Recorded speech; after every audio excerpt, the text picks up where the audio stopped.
तकरीर बहुत खूबसूरत थी, बहुत अच्छी थी, पर एक बात मैं आपसे करना चाहता हूं। जैसे आप पाकिस्तानी वैसा मैं, जैसे आपको पाकिस्तान से प्यार वैसे मुझे।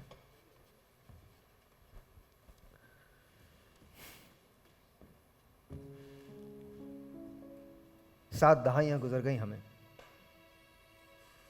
और आज तक हम इस बात से नहीं निकले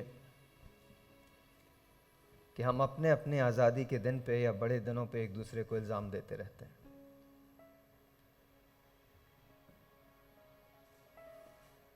अगर किसी ने माहिरा को बुलाया है या फवाद को बुलाया है या अली ज़फ़र को बुलाया है या राहत फ़तेह अली ख़ान को बुलाया, उसे फ़तेह अली ख़ान को बुलाया है, तो इसलिए नहीं बुलाया क्योंकि उनके पास फ़नकार नहीं, बल्कि इसलिए बुलाया है कि वो हमारे फ़न की भी कदर करते हैं।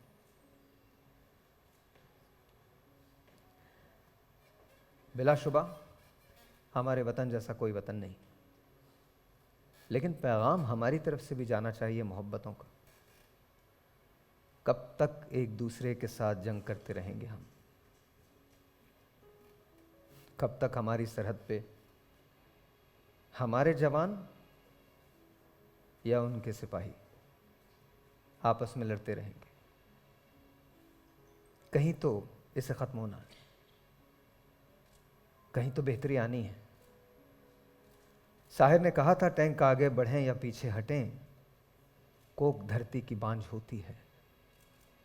इसलिए है शरीफ इंसानों, जंगें टलती रहें तो बेहतर हैं। मैं और आप हर एक घर के आंगन में शम्में जलती रहें तो बेहतर है। तो इससे पहले कि हम, बिलाशुबा तकरीर बड़ी ज़बरदस्त थी और कमाल थी, लेकिन जब पाकिस्तान से मोहब्बत की बात आती है तो क्या मोहब्बत सिर्फ कहने का नाम है? मोहब्बत तो लाइन सीधी बनाने का भी नाम है, मोहब्बत तो रिश्वत ना देने का भी नाम है, मोहब्बत तो अकरबा परवरी को ख़त्म करने का भी नाम है। अगर हमें पाकिस्तान से प्यार है तो फिर हमें हर वो काम करना चाहिए जिससे पाकिस्तान बेहतर होगा। इसलिए नहीं कि हम दुनिया पे अपनी बर्तरी प्रूव करना चाहते हैं, बल्कि इसलिए कि हम आम पाकिस्तानियों के लिए बेहतर ज़िंदगी फराहम करना चाहते हैं। हमारा पैगाम मोहब्बत है जहाँ तक पहुँचे। हमारे पास दुनिया की बेहतरीन अफवाज है, हमारे पास दुनिया की बेहतरीन कौम है, हमारे पास पोटेंशियल है, लेकिन ये बात जहाँ बाइस फ़ख्र है वहाँ कहीं ज़्यादा बाइस शुक्र है, क्योंकि हमें जो कुछ दिया है वो हमारे रब ने दिया है। आइए मिलके तमाम आलम को ये बात बता दें कि हम पाकिस्तानी हैं, हम मोहब्बत करते हैं और हम चाहते हैं कि दुनिया में अमन हो, क्योंकि दुनिया का अमन हमसे जुड़ा है और हमारे अमन से दुनिया जुड़ी है। Please understand this.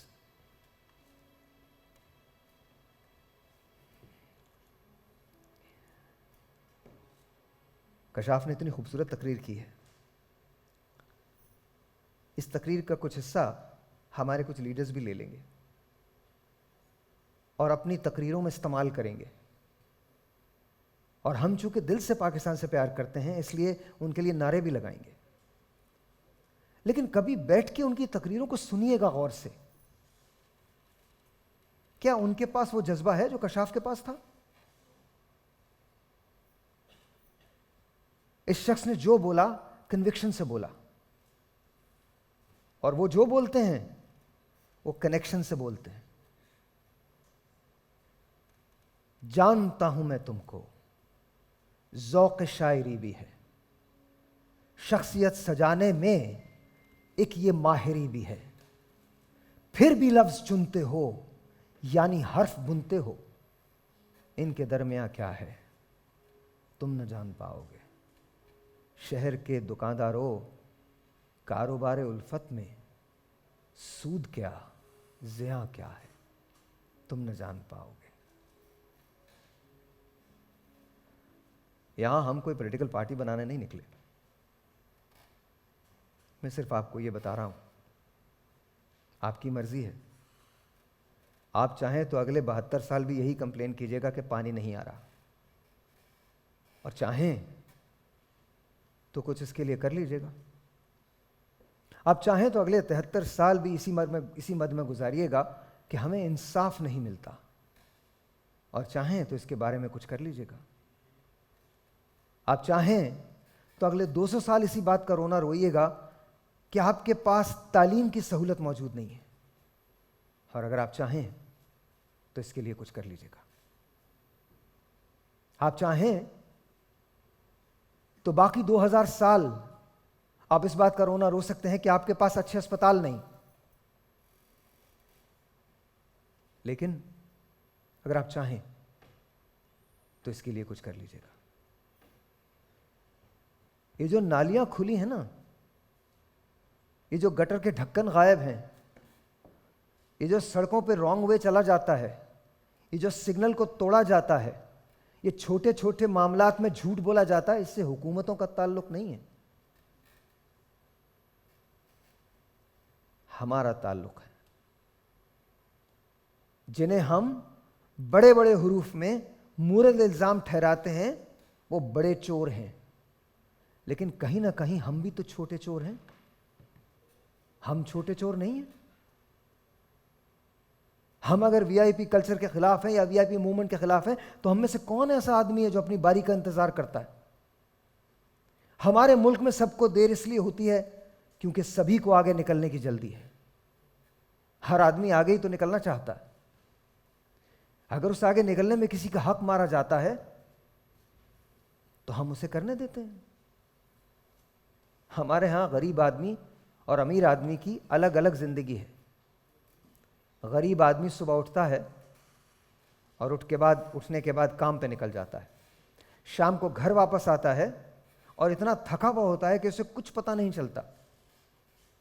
अमीर आदमी सुबह निकलता है, गरीबों के सर पे मुसल्लत होता है, उसके नाम का पैसा लूटता है और शाम को गरीब आदमी को तहजीब सिखाने निकल जाता है। आप बेवजह परेशान सी क्यों हैं मादाम? लोग कहते हैं तो फिर ठीक ही कहते होंगे। मेरे अहबाब ने तहजीब न सीखी होगी, मैं जहां हूं वहां लोग न रहते होंगे। मुफलिसी हिस्से लताफत को मिटा देती है, भूख आदाब के सांचों में नहीं ढल सकती। लोग कहते हैं तो लोगों पे ताज्जुब कैसा? लोग कहते हैं तो फिर ठीक ही कहते होंगे। आप बेवजह परेशान सी क्यों हैं madame?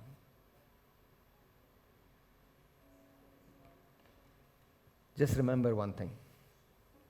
At the end of the day, we need to decide कि हमने पाकिस्तान को लेके कहाँ जाना है। इनके हाथों में हमने 7 दहाइयों तक दिया है। कहाँ ले गए ये कहीं नहीं लेके गए। तुम में से किसी को किसी लीडर की ज़रूरत नहीं है। तुम में से हर शख्स को तुम्हारी अपनी ज़रूरत है। तुम्हारा लीडर तुम्हारे अंदर है। तुम्हारे अंदर के इंसान को पहचानो जो पाकिस्तान से प्यार करता है, जिनके बच्चे बाहर नहीं पढ़ते, जिनकी चाय का पानी मिनरल वाटर से नहीं आता। वो तुम्हारे पानी का मसला हल करेंगे जिन्होंने जिंदगी में कभी पानी का मसला देखा नहीं है। वो तुम्हारा मसला हल करेंगे जिन्होंने जिंदगी में कभी लाइन लगाई नहीं है। वो तुम्हारा मसला हल करेंगे जो जिंदगी में कभी एक दिन के लिए बेरोजगार नहीं बने। वो तुम्हारा मसला हल करेंगे जो तुमको कभी शहर के नाम पे बांटते हैं, कभी सूबे के नाम पे बांटते हैं, कभी शख्सियत के नाम पे बांटते हैं, कभी लिसान के नाम पे बांटते हैं। वो तुम्हारे मसाइल का हल करेंगे। ये कोई नहीं मसले का हल करने वाले। ये तुम्हें बांट के जिंदा हैं और ये चाहते हैं कि तुम डिवाइड रहो ताकि तुम आपस में बात ना करो, क्योंकि कहीं अगर तुमने बात कर ली तो इनकी हकीकत खुल जाएगी। क्योंकि वो शख्स जो लाहौर में रहता है वो उससे मुख्तलिफ नहीं जो पेशावर में है, जो पेशावर में है वो उससे मुख्तलिफ नहीं जो कराची में है, और जो कराची में है वो उससे मुख्तलिफ नहीं जो मीरपुर खास में है, जो कोयटा में है। तुम डिसाइड करो कि तुम इनको मौका देते रहोगे या अपने बच्चों को स्कूल भेजोगे, चाहे कुछ हो जाए। तुम डिसाइड करो कि तुम क्या चाहते हो। इस बात को छोड़ दो कि वो तुमसे क्या कहते हैं। एक बात याद रखो, अगर इस बात की फिक्र की ना कि पाकिस्तान में बहुत कुछ गलत है, तो तुम कुछ भी ठीक नहीं कर पाओगे। सिर्फ इस बात की फिक्र करो कि तुम कुछ गलत ना करो। अगर हर शख्स ने सिर्फ वो किया जो सही है, तो याद रखो पाकिस्तान बेहतर से बेहतर हो जाएगा। और अगर वो किया जो सिर्फ उसके लिए सही है, तो हम जहां आज हैं कहीं उससे बहुत पीछे चले जाएंगे। Pakistan loves you. Please love Pakistan back.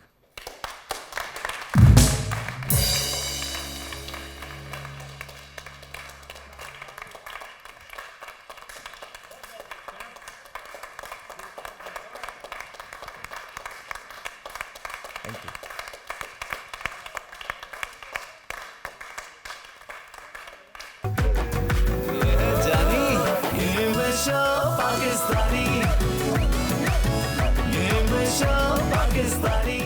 इनामात का खजाना लिए अब तक के तमाम रिकॉर्ड्स तोड़ने को बोल तैयार है।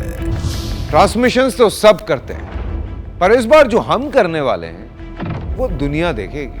आपकी हथेली पे दौलत की लकीर हम खींचेंगे और बनाएंगे आपके ख्वाबों को हकीकत। इस रमजान खुलेगा आपकी किस्मत का दरवाजा। लाखों नहीं, करोड़ों के कैश इनामात। गेम शो और रमजान ट्रांसमिशन का हर सेगमेंट बनाएगा आपको मालामाल। डिबेट, क्विज, नात कंपटीशन, गेम शोज, और पहली बार घर बैठे देखने वालों को मिलेगा करोड़पति बनने का मौका। घर बैठे आजमाएं अपना नसीब। इस रमजान चमकेगा पाकिस्तान। हाय, अस्सलाम वालेकुम, दिस इज साहिल लोधी। और बोल एंटरटेनमेंट की ये सारी वीडियोस देखने के लिए आप हमारे लिंक को जरूर सब्सक्राइब कीजिए और बेल आइकन पे क्लिक कीजिए ताकि हमारी वीडियो सबसे पहले आप तक पहुंचे।